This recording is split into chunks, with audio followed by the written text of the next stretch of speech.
Hello, everyone, and welcome to another horror review. Right, so tonight we are talking about Immaculate, which main stars Sydney Sweeney, who's been a lot in the news lately for stuff. What did she do? She was in one of those silly Marvel things, and then she slagged it off, and everyone's like praising her. Sounds brilliant, so fair enough. Tagline of the story is Cecilia, a woman of devout faith, is warmly welcomed to a picture perfect Italian countryside, which is offered a new role at an illustrious convent. But it becomes clear that Cecilia that her new home harbours dark and horrifying secrets. Best way to describe this? This is Rosemary's Baby meets Midsummer. Basically, if the RCs were doing Rosemary's Baby instead of the Satanists, that with a wee bit of sprinkling of psychedelic cult stuff. I don't know if the psychedelic stuff was intentional, but there's a bit of a sort of trippy aspect to this movie, which is interesting. All in all, not a bad movie. It's decent watch. It's not trying to reinvent the wheel. It's your typical religious doing stuff in the name of good, but not type thing. And yeah, it just falls into that category. Not trying to be anything spectacular. I don't think it really needs to. This story is actually kind of tight. You know, they managed to keep a pretty good pace going through it. It's not dragging out too much. It looked for a couple of minutes it was going to rely on a lot of jump scares, but even that, they managed to dial back a bit and just have them when needed, and they kept the pace moving. So that is cool because a lot of these type of movies are usually a mystery. You know, a mystery needs to be solved, and they normally drag it out to the very end. You know the sort of movies. Plod, jump scare, plod, jump scare. Everything goes mental for the last 10 minutes of the movie. This at least manages to keep a good pace throughout it. We'll start off the opening scene. We'll have basically somebody trying to escape what we then find out it's a convent. The go see the one of the nuns laying in bed sleeping. She's creaking and stealing keys and run the door. And then we'll have they use a lot of like proper horror tropes. Like you have the fiddling with the keys in the lock. You know, the only thing she didn't do was drop the keys. But you had that sort of, you know, fiddle about while the evil people walk menacingly and, you know, with purpose and not rushing themselves just all the time in the world while she's freaking out. So you have a wee bit of that. But at the same time, we'll see what happens to her. So we know this is not a good place. So straight off the bat, they're not hiding it from you. They're not wasting an hour and a half of your life going, well, this is nice, you're mistaken, or any of that kind of stuff. So that's cool. I like that. You know what you're getting into.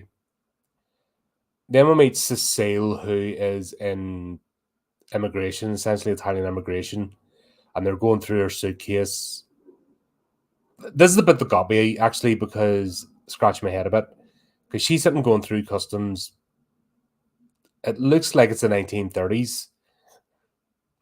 And she's like, oh, I'm here to go to the convent. And they're like, no, she's American, so she's got the learn how to speak Italian book sort of thing. And they're like, oh, such a waste. Are you sure you're making the right choice?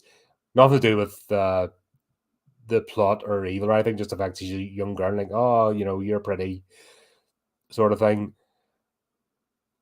I don't see that. I don't get that scene because if this was set in the 1930s, and I actually think what this could have benefited from was being set in the 1930s. This would have been perfect either pre-Second World War or just after 1930s, late 40s, because there's a wee bit of that, which we'll get into.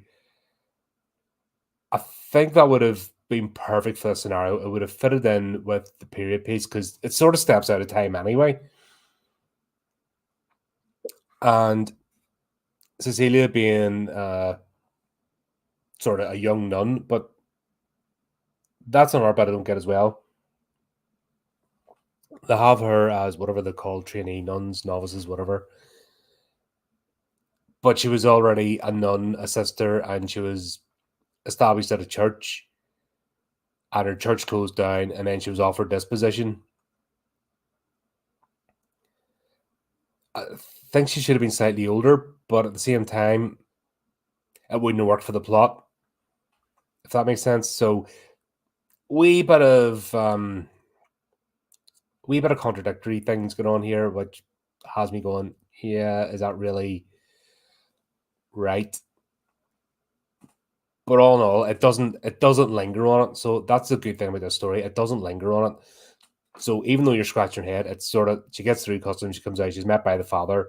But the other thing is, well, this is a nun in Italy working for the Roman Catholics. She wouldn't have been stopped at customs, you know what I mean? They would have had all the paperwork and they would have been there. This wouldn't have been a thing. So that's what that whole scene sort of has me confused a bit. Maybe it's just to lay the groundwork. Maybe they just didn't want to do this location in America. Didn't want to do a location shoot. That might have been a thing, budgetary constraint. Just they wanted to shoot it all in the one area. That might have been the reason for it. It just left me, like I said, just sort of scratching my head a bit because this would have been all squared away and should have effectively been breezed through. In fact, I think that would have been better because then she would have been feeling exalted. Oh, I'm blessed. Yes, I'm going to do important work. I'm being revered even by the people outside the church for going to do what I do. And that would have fitted, I think, a wee bit better. Like I said, it's a tiny thing at the start, but it's not lingered on, so it's over quickly and you move on. So that's cool, you know what I mean? Oh, there's Chris. How are you, man? Yeah, it's only out. It came out about 2 weeks ago and we just got to see it there. And yeah, it was a toss up between that or the First Omen, but seeing the First Omen's a requel, prequel, rehash, remake stuff, whatever, and this is like a brand new story. I'm on for this one, and it's an original story. It uses some of the tropes, it uses like some of the themes, but it's its own story, and I appreciate that. And it's actually quite cool the fact that they've done that. They've told its own story. They've attempted basically here to do something original, which I'm all for. Give me that with a horror, and of course we're going to play with religion here because got to have a bit of that there. Back to the old school sort of horror. But yeah, she arrives at this convent, and it turns out it's a nursing home as such for older nuns. So it's basically rest care, I'm guessing just for Italian nuns, but nuns go there to basically finish out their days. And that's cool. That's the setup of this is, there's nothing out of the ordinary. But they really do raise this plot. Like she goes to take her vows, which I think that was a confusion, but should she have been a fully fledged nun and just got posted there? Or was this a vow to stay at the convent?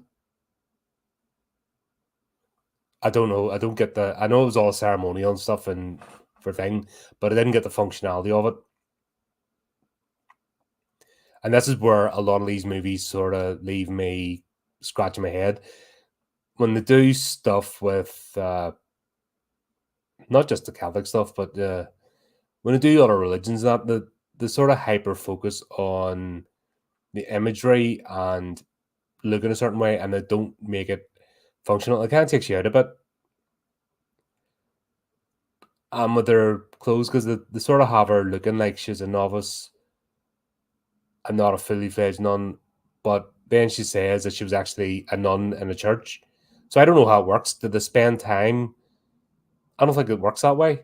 Don't they don't get posted to a church unless they're a nun. Any RTs out there? Is that the way it works for you lot? No idea. That's just a bit of sort of niggling at me, because it happened. It mentioned about 3 or 4 times, and it looks as if they're like just novices. And I get the fact they need to be young girls because of the nature of this film and what they're doing. But yeah, it's just make up your mind. Don't show one thing and then tell another, because that takes you out of your story. I mean, this goes on, like I said, and it's sort of rapid fire anyway. So I don't think you're meant to linger in this stuff if you're just a normie going to watch this. I mean, it's nerds like me that look at these things and go, I wonder, because I've got to talk about it.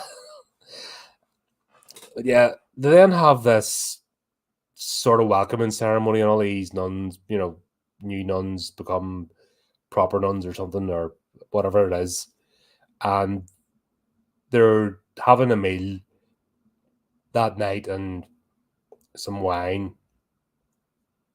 This is about sort of how this happened, but Cecilia finds herself in this like antechamber, and a nun hands her like a big rusty nail, and all of a sudden this is where it goes a bit trippy. She sort of gets lightheaded and falls down and stuff, and blames it in the wine. So blah blah. This goes on, and they're carrying out their duties. And next thing you know, she's vomiting, feeling sick. So they go check her out. They've got an onboard doctor, and then that's when they're like, "Oh right," start asking, "Did you take your vows of what was it? Poverty, obedience, poverty, chastity." That was it. Yep. Yes. And chastity, you sure? Blah blah blah. And apparently she was examined when she came in. So basically, what it is boils down to she's pregnant, and it's the miracle birth, and as in all that kind of stuff. And they straight away exalt her, and this is where it gets a bit midsummery, because then all of a sudden she's like freaking out, but everyone's like standing up when she comes in and that, and then this weird scene where she's dressed up, with a big. I don't know whether they did her hair, put a hat thing on her, but it looked as if her hair had been braided and then painted gold. It's very strange, and then everyone's all singing and stuff, and that's the sort of, like I said, the midsummery sort of cult aspect to it. We'll have this other girl who started, basically in around about the same time as her, and she's gobbing off and stuff, and then what happens? Yeah, she's like, "Oh, what is this? And how dare you?" and stuff, and then she gets dragged off, and you're like, "Oh, right, now we're saying that they're evil bastards." I don't know if is that the way it works. Well, obviously, like the Magdalene laundries, look at the wells for the babies back home. Like it's not a nice religion. Yeah, I think you basically do enter into servitude, get into that. Yeah, but this girl gets dragged off, and then this is where it gets a bit silly. Cecile's going about the place with a candle, and then she's hiding because someone else has got a candle instead of putting the candle out. There's a weird thing with lightning going on with this when she's going through the place at night time using the candle and stuff. It's like you wouldn't do it. It's all very strange. But she goes and she sneaks and she looks at, finds this like hut or something because she hears screaming, and then we see that other girl like essentially getting her tongue cut off. And you're like, "Oh right, lovely. That's not medieval at all." These mafia nuns, you've betrayed us for the last time, sort of thing. But she's doing that with the candle. Like it's weird the way they try to do it with the light, and it doesn't make any sense. It's these sort of plot holes that there's quite a few of them, sort of with the mechanics and stuff of this, and it just doesn't. It keeps taking you. You get invested in this, and then it does silly things again, and just sort of brings you back out again, which is annoying because there's no need. I think they're looking more at the aesthetics and the look and the feel rather than that, but you need the grounded functionality. You need that first, then you can do the rest. They did a lot of good camera shots though. The camera angles and stuff in this, and they're using various things as it goes through. It's quite cool. Point of view cameras and sweeping angles and things like that. Like they really do put a lot of effort to build the atmosphere of this place, and that's one thing that you do get is the atmosphere. Without a doubt, that's really gripping part of this. It's the logic holes that keeps poking at you. It's like all the way through this movie. You're trying to just get immersed and go along with it. It just keeps coming up and going, oh, by the way, I'm going to do a silly thing. Boo! You're like, oh, come on. She's having a bath, like in a almost it's a communal bath, and she's got it by herself because she's now truly exalted. And then next thing I know, another one of the nuns tries to kill her by drowning her, and sort of burst in, and then she's screaming in Italian, "Oh, it should have been me! Should have been me!" That's a clever thing to do here. They use the language barrier to good effect. So the fact that Cecile doesn't speak Italian, like she's only got the phrase book and trying to learn, they use that effectively in this movie. So when they speak Italian, she doesn't understand, or she tries to guess a word or two. It's good in the fact of keeping her in terror and suspense, because when you don't know what's going on, you can't get a read, then it keeps the plot, it explains the plot to the audience, but keeps it from her. So you can kind of be invested in it. So it's cool that way. That was a clever use of language in this. And then after that, was it like a day or two later? I don't know. Time is a weird thing in this because it's split up into their trimesters. So it'll sort of pause and go first trimester, and then stuff will happen second, that way. But to try and get an idea of how time passes in this movie, between days is quite difficult. So we don't know whether it was a day after it or the same day or 2 days later. We really get no concept of time. But the girl who tried to kill her ends up throwing herself off a roof. Did she throw herself off a roof, or was she pushed? And it's that kind of did it, didn't it? But the weird thing is, oh, sorry, it was a funeral. Sorry, I got those two mixed up.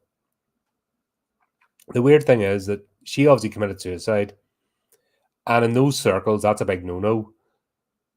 Like, if you commit suicide, you're doomed. So why we had this scene where they're being carried in the coffin to be buried, to get a Christian burial, doesn't make sense, because that wouldn't happen. That's the whole thing, isn't it? You commit suicide, then you've damned your soul, so therefore you can't be buried in consecrated ground. But yet they're doing like a funeral for her. And also she didn't get the, what do you call them, the last rites. So she didn't get those either. So is that not all part of it? Now, I'm a not, you know what I mean? I'm not off this ilk, and I'm an outsider, and I kind of know those things.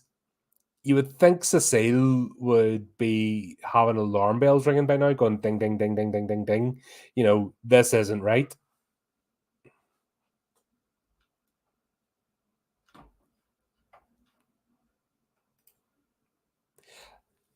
I am pretty much the same. It's the silly things that trip me up. And that's why I've always said on this channel, every time I do a review, you need to ground the reality. You need to do normal, you need the normal baseline before you can do the fantastical. And this is where a lot of things fluff up. Like, time is a massive thing. I'm starting to realize with movies and why people find it jarring. If you don't get a sense of time and how time passes, and if it doesn't pass at the same pace, throughout a movie or a series, especially things like traveling, etc., if you don't get that sort of grip on how long it takes you to get from A to B or how much time's passed from one event to another, it takes you out of the movie. So then you cannot accept when the fantastical elements come in because you've lost the reality. Like I'm saying with this, the whole thing she's doing with the candle and stuff and trying to say, just it takes you out of it. It doesn't make sense. Not establishing what level of nun is she, a novice nun or is she an actual nun? I think that's a bit where not so much show not tell, but a wee bit of tell. This is where they could have used, I think, instead of the first scene in immigration, that didn't really help this movie. I think she should have been in her own church, and her own church being closed down, and then somebody explaining to her, okay, then she got the offer made. I think that would have been a better opening scene than the one we got. But this movie is it's racing. It's racing through it. It's only an hour and a half. I think that's a problem filmmakers have today. They've got too used to doing the 2 hour movies and the 2 hour plus and then the 3 hour movies. I think there's a wee bit of complacency. And it all comes with oh, hang on. Smoke alarm. I shall be back.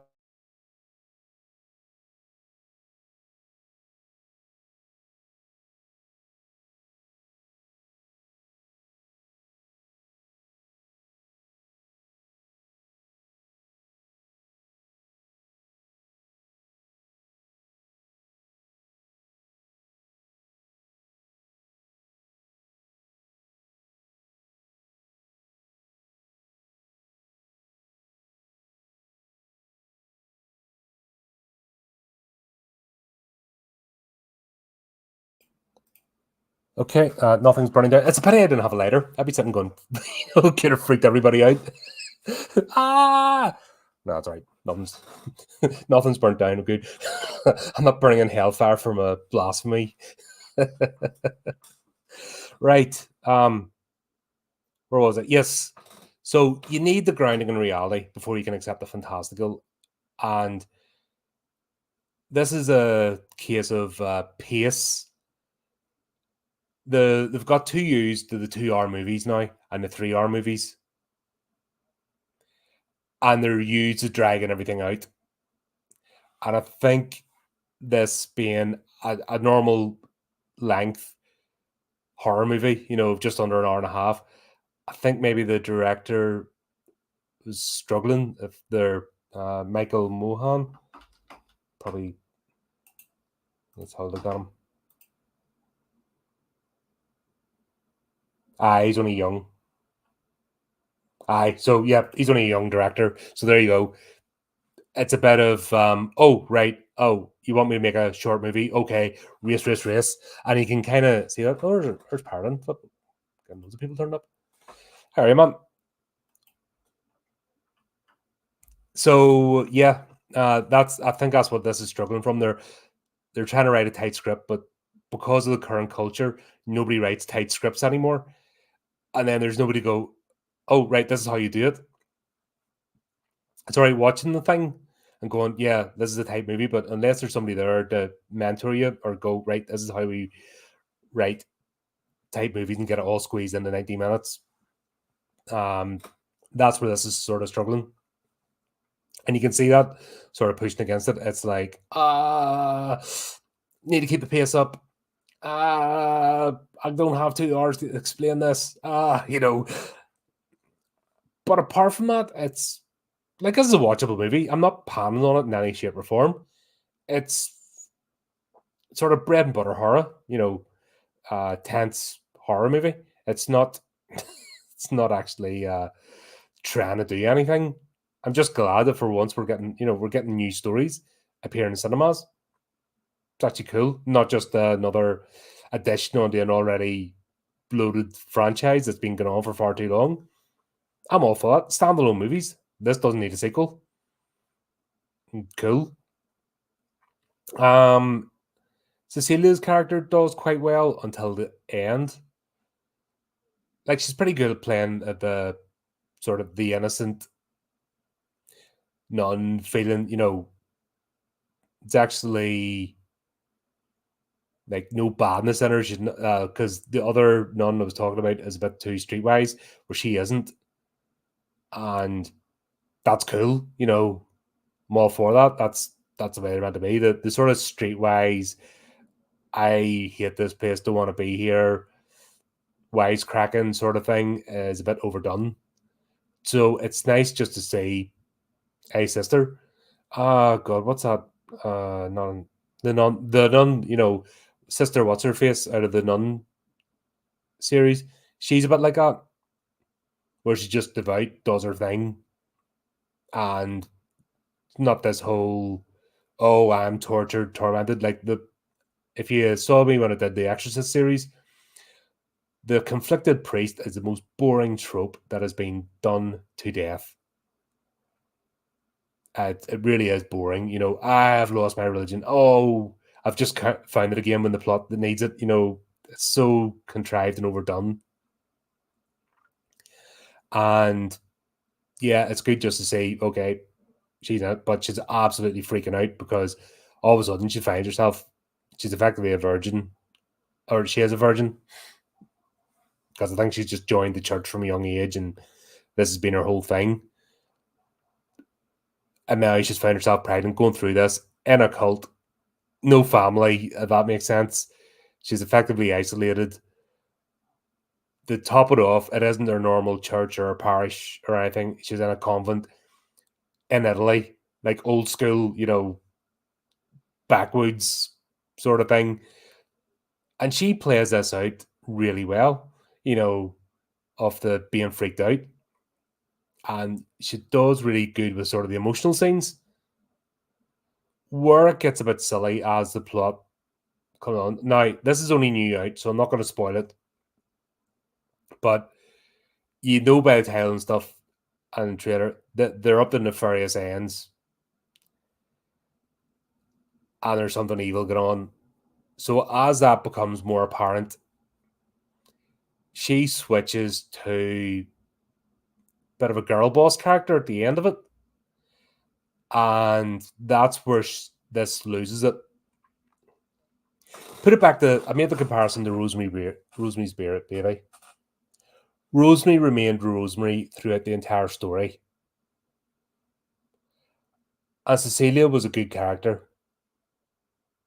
And then they brought in the modern girl boss trope at the end, which to me didn't help this. What she needed was an ally. Now, whether it was another nun or a priest or somebody, that's what she needed.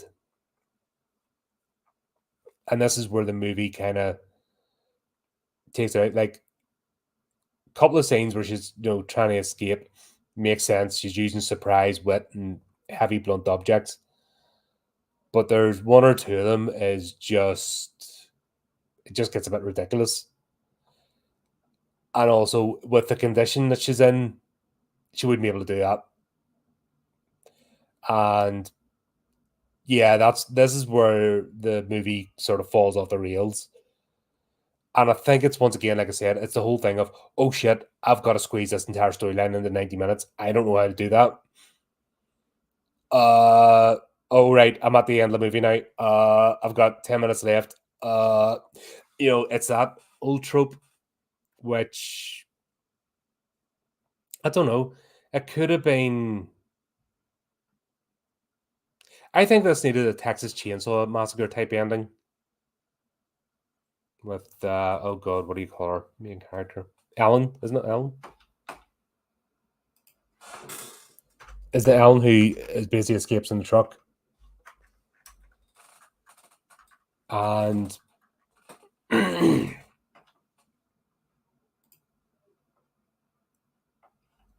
characters.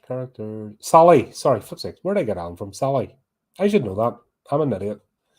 But we all know what I'm like with names. Anyone who comes on this channel, you know I'm terrible. I'll forget somebody's name within 10 minutes of learning it and then transpose it into something else. But yeah, I think this needed a Sally type ending from Texas Chainsaw Massacre instead of what we got. Now, it's going for the shock factor.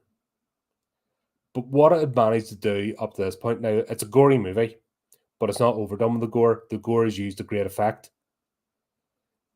So they were keeping a good pace. They were using physical, you know, I mean, physical torture, physical breaking of bones and face. You know, I mean, they were showing the gore, and they were doing it at the right moment to give the right impact. Then at the end, it just gets a bit silly.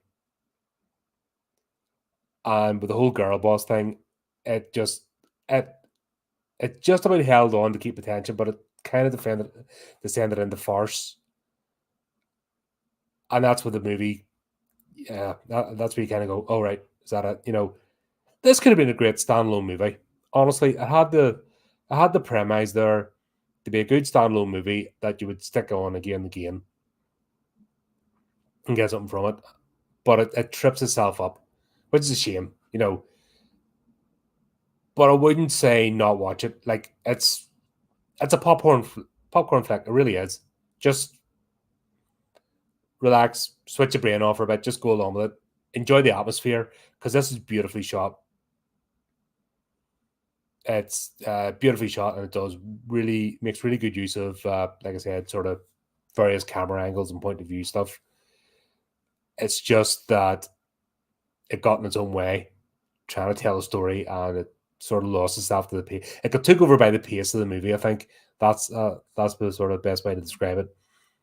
The pace of the movie overtook the storytelling, and I don't think the director had a was almost riding along rather than being in control of it, especially towards the end. But there you go. That's that. I had fun anyway, so I wasn't disappointed. Glad I watched it. Had fun. Enjoyed it. If it come on again or if I stuck it on again, if it appeared in streaming, I'd probably watch it again. You know what I mean? It's one of those ones I wouldn't not watch it because it's not a bad movie. It's just not a good one either. There you go. So let me know what you think. If you've seen it, do you agree, disagree? Did you enjoy it? What or did you not? And then more importantly, what did you not enjoy? Or what did you enjoy? You know, so I'd be interested to hear. But that's it. And until next time, keep updated the channel and do the type of clicky things. And remember to keep it creepy, keep it horrific.